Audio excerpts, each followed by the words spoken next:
Hello everyone, কেমন আছো সবাই? আশা করছি সবাই ভীষণ ভালো আছো। আমিও ভীষণ ভালো আছি।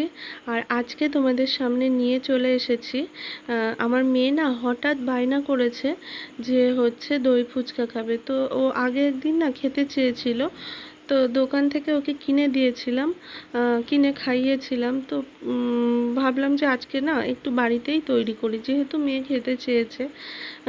তো সেই জন্যই আমি হচ্ছে বাড়িতে দেখো সব গুছিয়ে নিয়েছি। এখানে আলু মাখা, এটা হচ্ছে একটুখানি মানে অল্প একটু পেঁয়াজ, একটু হচ্ছে টক জল আর একটু বিট লবণ দিয়ে মাখিয়ে নিয়েছি। আর পাশে একটা বাটিতে চাটনি নিয়েছি, আর শসা কুচি নিয়েছি, লঙ্কা কুচি আর একটু বাদাম। আর গ্লাসের মধ্যে কিন্তু টক দইটা ফেটিয়ে নিয়েছি। আর ভাজা, যে ঝুড়ি ভাজাটা এখানে প্রয়োজন ছিল, কিন্তু ঝুড়ি ভাজাটা না তোমাদের দাদাভাই পায়নি, তো সেই জন্য এই ভাজাটা নিয়ে এসছে। মানে ওই ঝুড়ি ভাজারই মতো, কিন্তু ওটা একটু বড়। তো সেই জন্য এই ভাজাটা নিয়ে এসেছে। আর ফুচকাটা কিন্তু এমনি দোকান থেকে আমি আনিয়েছিলাম। আর ফুচকাটা দেখো আমি হচ্ছে প্লেটে সাজিয়ে নিচ্ছি। দোকানেও তো ওরকম 5টা 6টা মতো দেয়, তো আমার প্লেটটা ভীষণ বড় নয় বলে সেই জন্য আমি 5টাই সাজিয়েছি। আর হচ্ছে এবার একটু একটু করে ভেঙে নেব, মানে মাঝখানটা, কারণ ওই যে জিনিসগুলো নিয়েছি ওইগুলো তো একে একে স্টেপ বাই স্টেপ ওর মধ্যে সমস্ত দিতে হবে, তাই না? তো সেই জন্য আমি ফুচকাটাকে আগে একটু একটু করে ভেঙে নিচ্ছি। তা প্রথমে হচ্ছে আমি দেব হচ্ছে আলু মাখাটা। দেখো 5টার মধ্যেই হচ্ছে আলু মাখাটা অল্প অল্প করে একটু একটু দেব। প্রথমে চামচ দিয়ে দিতে যাচ্ছিলাম, কিন্তু চামচ দিয়ে হবে না, সেই জন্য হাত দিয়ে আবার দিচ্ছি, দেখেছো? আর হচ্ছে মামাম, আর পরপর কি কি দিচ্ছি না দিচ্ছি সেগুলো দেখো। আর জানো তো, যখন ভিডিওটা করছিলাম তখন আমি ভয়েস দিয়েছিলাম।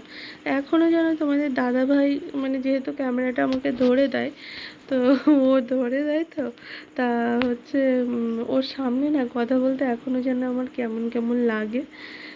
মানে হয়, কিন্তু কিছু কিছু ভুল হয়ে যায়। সেই জন্যে আমি না ভয়েসটা ওটা আবার অফ করে আমি আবার কিন্তু ভয়েস দিয়েছি। আর আলু মাখা দেওয়ার পরে কিন্তু আমি অল্প অল্প করে একটু একটু শসা দিচ্ছি।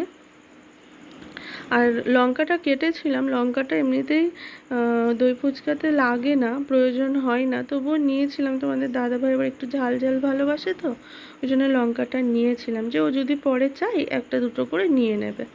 আর শসাটা দেওয়ার পরে কিন্তু বাদাম দিয়ে দিয়েছিলাম।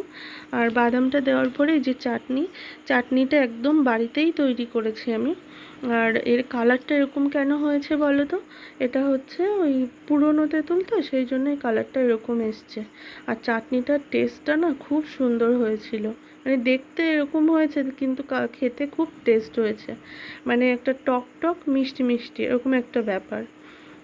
মানে চাটনিটা আমি না যখন করছিলাম চাটনিটা, আমি ভাবছিলাম যে ভালো হবে, তো এরকম একটা মনে হচ্ছিল। তারপরে দেখি না না ঠিক আছে। তবে দোকানেরটা হচ্ছে আর একটু মানে লিকুইড লিকুইড হয়, কিন্তু আমার একটু ঘন হয়ে গেছে। কিন্তু খেতে খারাপ হয়নি। মানে আমি একটু টেস্ট করেছিলাম যখন করেছিলাম আর কি। আর তারপরে উপর দিয়ে দেখো, যেটা দই ফুচকার সব থেকে মানে আসল জিনিস আর কি, দই, সেটাই আমি দিচ্ছি। আর তার উপর দিয়ে এই যে ভাজাটা দিয়ে দিচ্ছি অল্প অল্প করে। আর লাস্টে কিন্তু আমি খেয়ে তোমাদেরকে বলবো যে কেমন লাগছে, ঠিক আছে? আর শুধুমাত্র মেয়ের বায়নার জন্য, কারণ বাচ্চাকে রেগুলার বাইরের থেকে কোনো খাবার কিনে বারবার দেওয়াটা একদমই ঠিক নয়, তাই না? সেই জন্যই আমি আজকে ওর জন্যই বানিয়েছি। তো ওকে আমি প্রথমে কিন্তু 3টে আমি গুছিয়ে দিয়েছিলাম।